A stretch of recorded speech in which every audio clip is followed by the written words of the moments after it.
Hello friend. In this video, I'm going to discuss the topic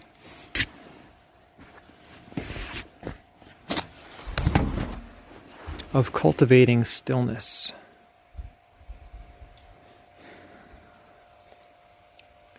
And I was just out here meditating, and it occurred to me the best way to express and clarify, bring clarity regarding this would be to drop into a meditation myself and explain what's going on as it's going on.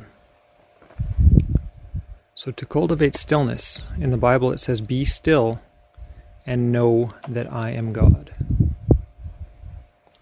What does be still mean? Well, this morning Jesus clarified in spirit to me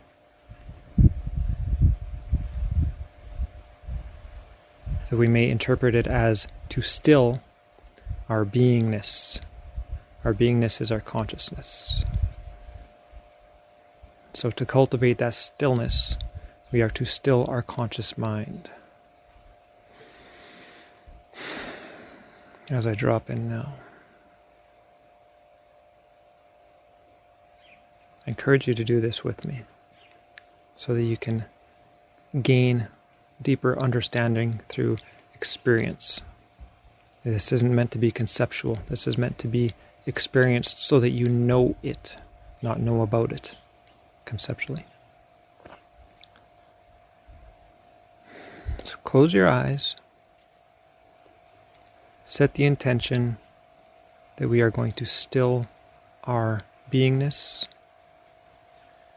and experience and examine its nature, and thereby receive revelation and understanding. You don't need to use the exact words I did.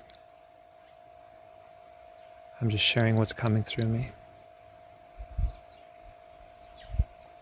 So with eyes closed, begin to watch consciousness. Any thoughts that come up are to be released. When I say released, I mean release any investment in paying attention to them. Let go of focusing on them. Do not chase them away, and do not resist them. Those are both carnal, egoistic reactions. Instead, just return your focus to consciousness, to your beingness, as best you can. You can never let go of what you are. You can never let go of beingness. You can only become distracted by it. So in essence, what we are practicing is profound letting go of anything that we are able to.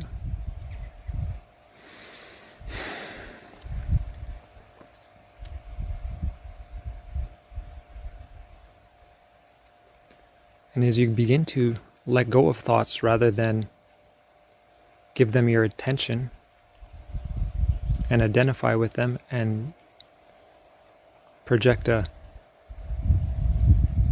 idea of importance or value to them,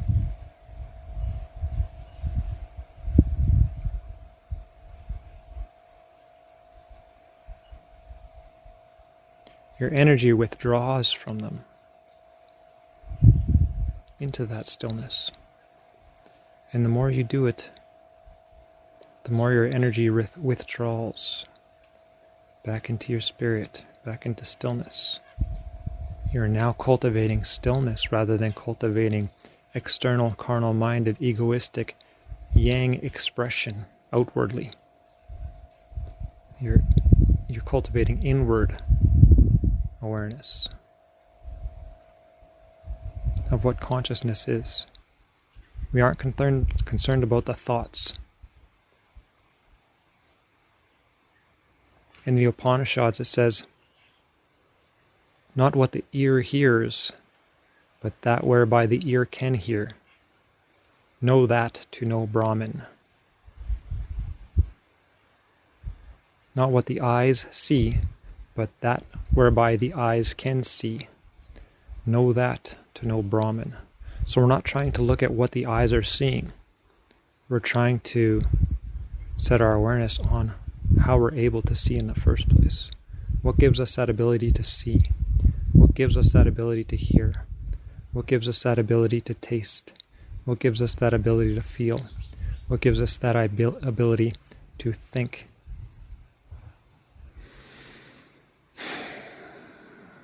Know that, and that is Brahman. That is God. That is consciousness. That is creation.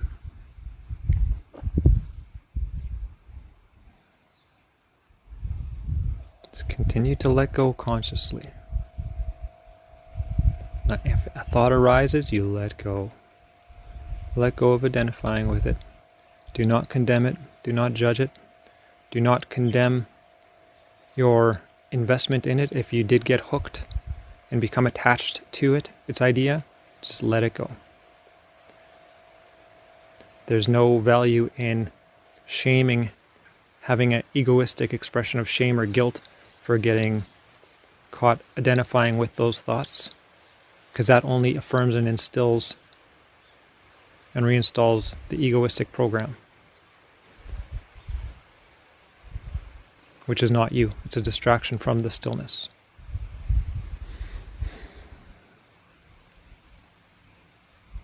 Continue to let go.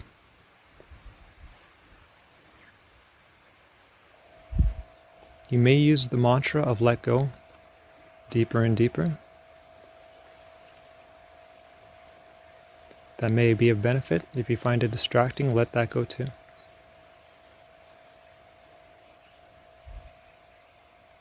Just be with consciousness, just be with stillness. Examine how it's always there. This is what you are. This beingness.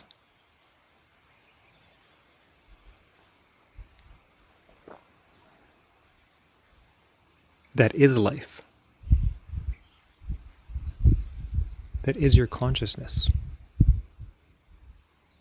That's your true nature.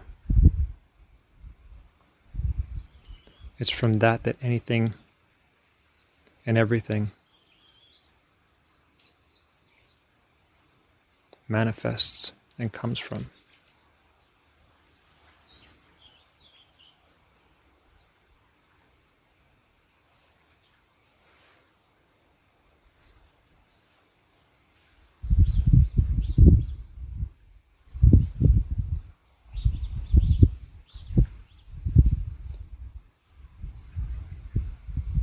This is the divine spark that you're touching.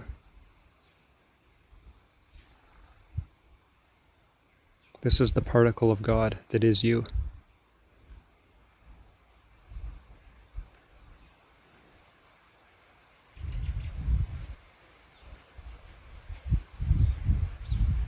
Allow it to deepen.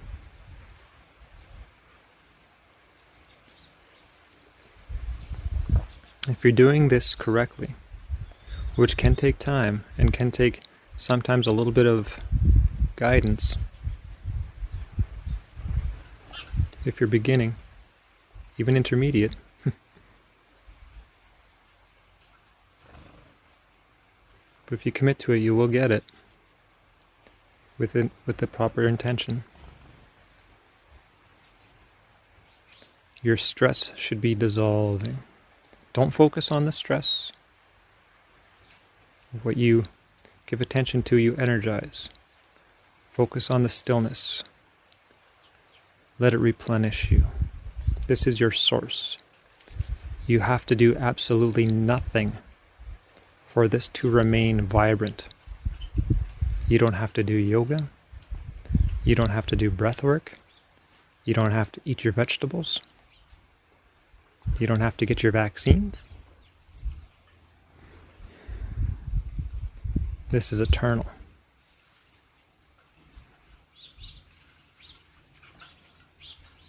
And when you disconnect from this, you disconnect from your internal replenishment.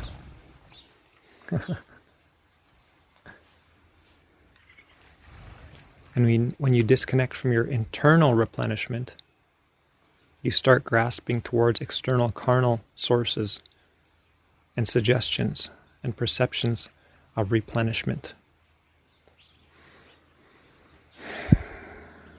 This is where God put it, right within you, as you. Wonderful.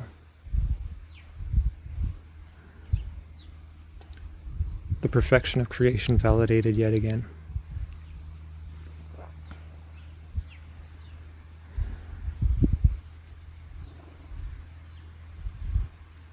The more you sit in this stillness, the more you cultivate it, and then when you come out of this meditation, you notice how your perceptions of life outside of this meditation are influenced towards a greater sense of mindfulness and stillness and less egoistic influence.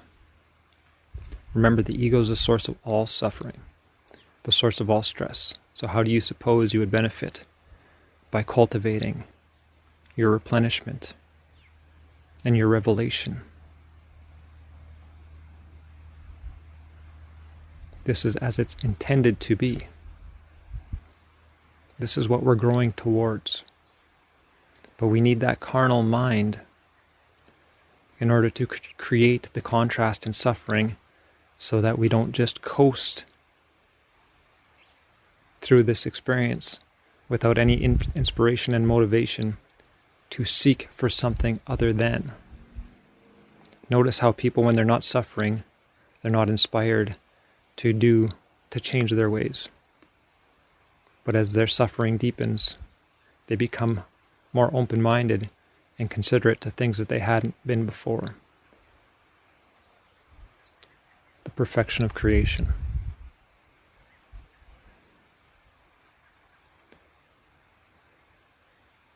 The disconnected mind creates the suffering. The suffering creates the inspiration. The inspiration creates the seeking.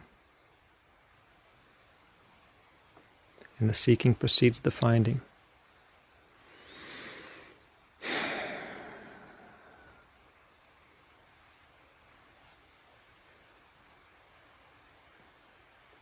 Deeper, deeper, deeper. It's always right there. This stillness is always right there.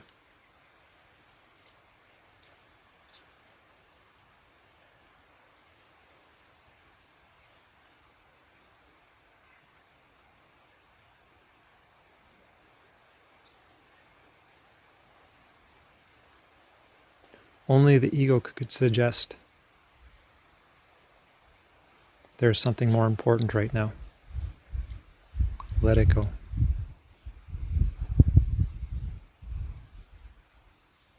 Let it go and benefit as you have been intended to benefit from this.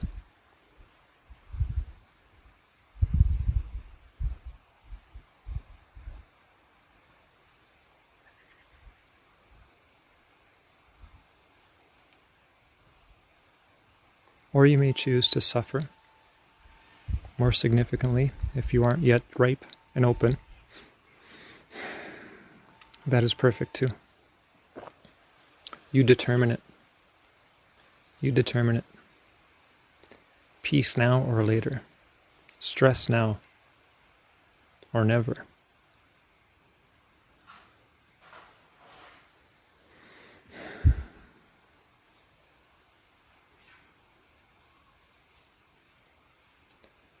And as you cultivate this stillness, when you set aside time for meditation, when you come back into the world, be mindful of how your ego and mind reacts to certain situations. When it's unloving, practice what you've cultivated in practice in this stillness meditation. Let those misinterpretations and misperceptions go. Release any identification with unloving interpretations of the mind. Negate and replace it with love. That is you standing in your power.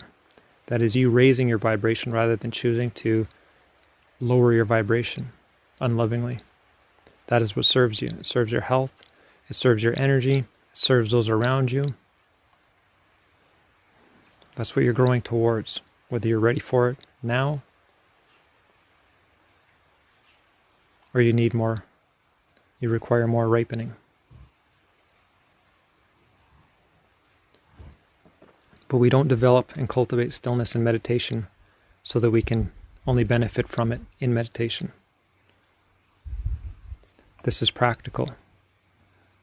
As we cultivate it, we can take it outside of meditation and apply it to our moment-to-moment experience. Being deliberate with our mind.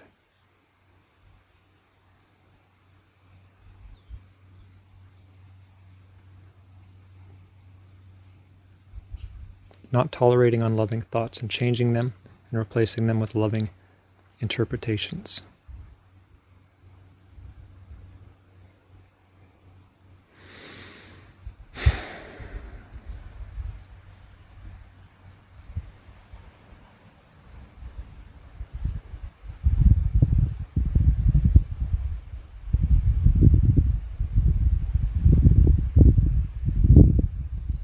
Let go. Let go of any sense of uncomfortability for quietness.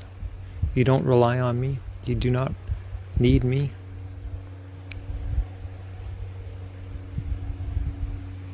You may require guidance, but I am not essential. Your awareness, your undisturbed and undistracted awareness is all that's essential. Sometimes we might need guidance in order to understand how to properly practice these things when we're not already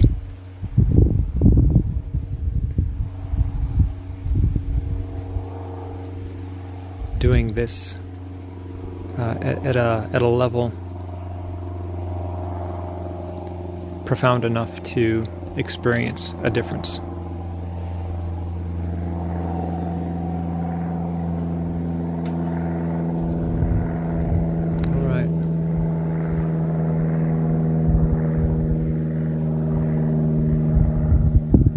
For those that were wishing they could hear a plane during this meditation, congratulations, you manifested it. We'll close this session here for now. I'll remind you that below in the description there are links to our community, whether it's Telegram, Facebook, Twitter, and such. You can join and take part and receive other resources there as they arise. If you're looking for guidance, whether it's spiritual, manifestation, mindset, mentoring, psychic development, and any energy work, you can find my email in the description as well.